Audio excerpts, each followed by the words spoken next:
ان سيدنا محمد عليه الصلاه والسلام قال الخير فيه وفي امتي الى يوم الدين.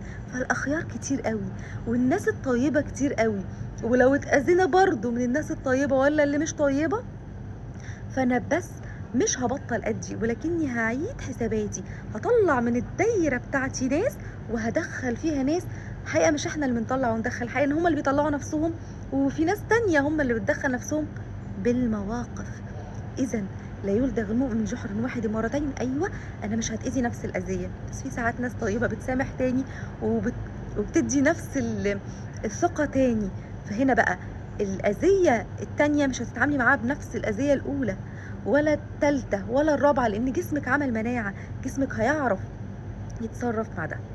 فتكرار الأذى اللي احنا بنتعرض له مش هيخلينا نبطل ندي، إنما يخلينا نعيد حساباتنا ونطلع ناس بره الدايرة وندخل ناس بره الدايرة. وهنا بنحسن